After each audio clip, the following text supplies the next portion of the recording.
Hello, freak bitches. I did Jimmy Fallon. One seating that Jimmy Fallon and every organization wanted to get me. What did you say? I was doing a joke. I was singing. We were singing these funny songs about who let the dogs out, and so we took "Who Let the Dogs Out" and put it in like a vaudeville or a show tune. Who let the dogs out? Whatever it was, right? But beginning of that, I sort of ad-libbed like. I was watching these dogs and they were coming towards me and I was wondering, who let them out? And there was a pit bull there and, you have to be careful because pit bulls can be cantankerous, And then I go into the song, the pit bull community. It was like Jamie Foxx says, pit bull shamed us.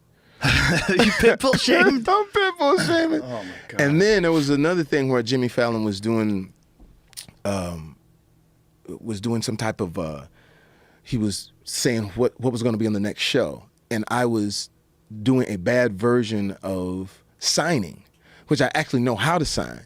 But I was doing a bad version. You know sign language? I know sign language. We'll talk more about it later. Whoa. All those types of different things. But as I was doing it as a joke, I didn't know that the person that he was talking about happened to be deaf.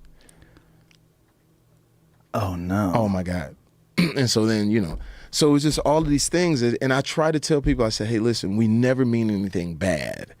We poke fun, but we don't mean anything bad. But you can't just, you can't kill us. Because I got to keep doing what I do, So it's getting tougher. Well, it's just what we're talking about social media, about people commenting on things that you can't read the comments. There's just too many people. Yeah. And people are always looking for something to be recreationally outraged at. Yeah, and the comments will get that ass too. The comment to hit you right where you are sometimes. You go, damn, this motherfucker's right.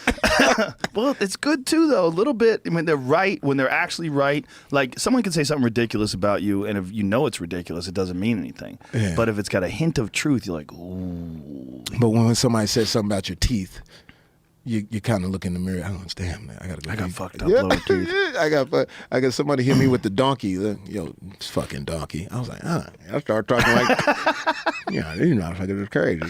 So but I tell people all the time, don't read the comments. That's the book. Don't read the comments because it will make you start to change the way you do things. If I read all of the comments, I never tell another joke.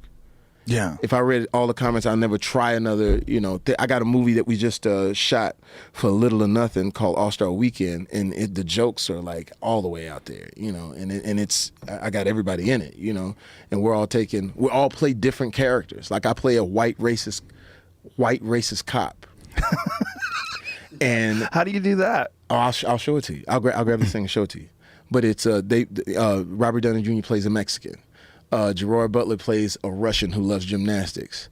Benicio del Toro plays this crazy tattoo artist, and we're all doing our thing. So it's like if you read the comments, that'll make you tuck that in. But this is some brilliant, and it's a cool little thing too. It's called All-Star Weekend for a reason. It's about two guys. One guy loves Steph Curry, the other guy loves LeBron James, and all they're trying to do is get to the All-Star game. And it's sort of like this whole journey of running into all these people. So it's dope. But it is some things where it's like, ooh. You could see there's going to be some shit going on. Well, Robert Downey Jr., just from Tropic Thunder, think about that. You could never do that anymore. You can't have blackface anymore. Yeah, you know what? I'll say this. People have to understand where it comes from. There are real people out there that really mean you harm. Like outside of us. I mean, there's some real people who really don't fucking like you. Whatever you are, whether you're black, you're white, you're straight, you're gay, whatever it is. There's some people who really don't like. We're the entertainment. And it's easy. We're easy targets. It's easy for you to jump on Robert Downey Jr. or Jamie Foxx or Joe because it's easy. When it's real things, which, whether it's politics or whether it's whatever, a lot of times we're not ready for that fight. But it's easy to sort of pick the comedian. I call Robert. I said, listen, I need you to play a Mexican. He says, dude, here's the deal. Sure, fuck it. Sure, why not? Fuck it. Sure, of course. Sure, Mexican, whatever. But then he texts back and said, I'm nervous to play the Mexican. I said, well, shit, you played the black dude and you killed that shit. We're just all, we got to be able to do characters. What kind of blowback did he get from playing the black dude? None. Because we fucked with him. It was before The Wire, too, though. It was like, what year was Tropic Thunder? I feel like that was like 10 years ago. It was a while. But here's the thing. We fuck with Robert Downey Jr. Like, that's our guy. Right. Like, I did his birthday party. And my first joke was, how dare you take all of these roles from black people?